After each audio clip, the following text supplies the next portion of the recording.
Praise the Lord. இயேசுவின் ரத்தம் ஜெயம். தினமும் இயேசு நிகழ்ச்சிக்கு உங்களை கர்த்தராகிய இயேசு கிறிஸ்துவின் நாமத்தில் வரவேற்கிறேன். செய்தியின் தலைப்பு, வேறு வழி இல்லை மக்களே. ஆதார வசனம் எபிரேயர் 10:24. மேலும் அன்புக்கும் நற்கிரியைகளுக்கும் நாம் ஏவப்படும்படி ஒருவரை ஒருவர் கவனித்து. வசனம் இப்படி சொல்கிறது.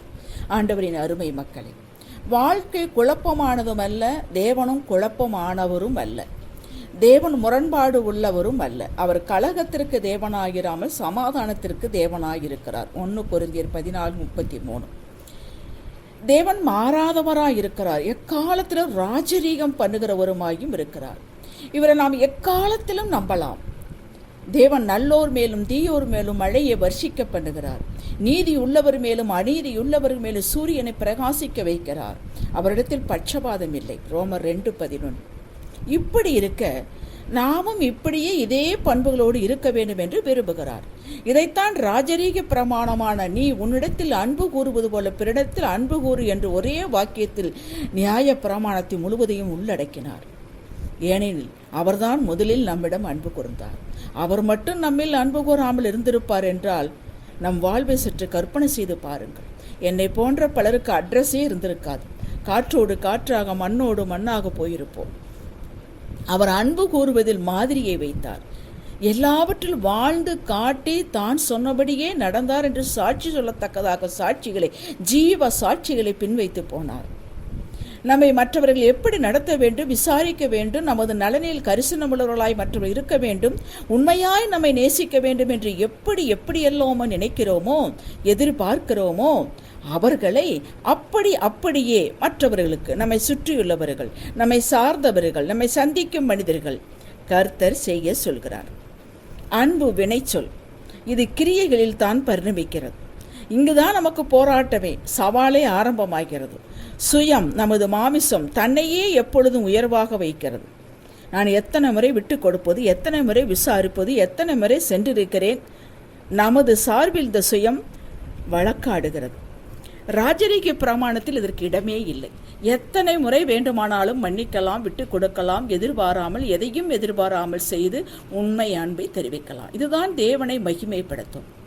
இதைத்தான் நற்கிரியை என்கிறார். இதில் சோர்ந்து போக வேண்டாம் என்கிறார். ஆவிக்கும் மாம்சத்திற்கும் போராட்டம். நாம் நியாயத்தை நம் கையில் எடுத்துக்கொள்ளக்கூடாது. மகிமையும் உயர்வும் நமக்கு தேவனிடத்திலிருந்து கட்டாயம் வரும்.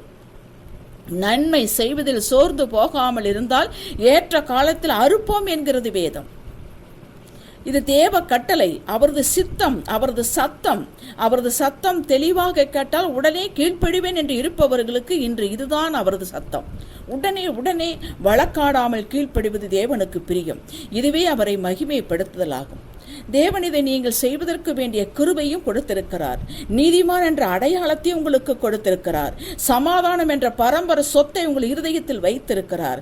ஆவியானவர் அன்பை உங்கள் இருதயத்தில் ஊற்றி வருகிறார். ஜீவ ஊற்றாக இருக்கிறார். இத்தனை இருந்தும் நாம் இதை நிறைவேற்ற முடியாமல் தவிப்பது நமது ரோஷம், சுயம், விட்டு கொடுக்காத தன்மை, கசப்பு, வெறுப்பு, பழைய காயத்தின் தழும்பை தடவி பார்ப்பது. எல்லாவற்றையும் உதறி போடுங்கள், நெருப்பிலே உதறி போடுங்கள். பவுல் நெருப்பிலே தன் கையை கவ்வியிருந்த பாம்பை உதறி போட்டது போல. அப்போஸ்தலர் 28:5. உங்கள் ஒப்புரவை வார்த்தையினால், சின்ன கிஃப்டினால் சென்று விசாரிப்பதில் காட்டுங்கள், மனமாற காட்டுங்கள். அதே சமயத்தில் அவர்கள் திருந்தி உங்களை ஏற்றுக்கொள்வார்கள், அணைத்துக் கொள்வார்கள் என்று எதிர்பார்க்காதீர்கள். என்ன நடந்தாலும் நான் தேவன் கொடுத்த அன்பை காட்டுவேன், செய்யுவேன் என்று செய்யுங்கள். அப்படி ஒரு நாளையும் எடுத்துக்கொண்டு அன்பிலே நடவுங்கள். அன்பு தவறுகளை வெளிப்படுத்தி வெளிச்சம் போட்டு காண்பதில்லை, அது அவைகளை மூடுகிறது. அவர்கள் இவர்கள் இப்படியெல்லாம் எனக்கு செய்தார்கள், ஆனாலும் நான் தேவ கட்டளைக்கு கீழ்ப்படிந்து இவைகளை செய்தேன் என்று சொல்லாதீர்கள். செய்ததெல்லாம் வீணாக போய்விடும். அன்பு திரளான பாவங்களை மூடும். 1 பேதுரு 4:8. இப்படி நீங்கள் செய்து தேவனோடு ஒருமனப்பட்டு நடக்கிறீர்கள் என்பதாகும். குற்றங்களை பெரிதுபடுத்தி பார்ப்பது மாமிசம். அவர்கள் நிந்தையை எடுக்காமல் இருப்பது ஆவியில் நடத்துதல்.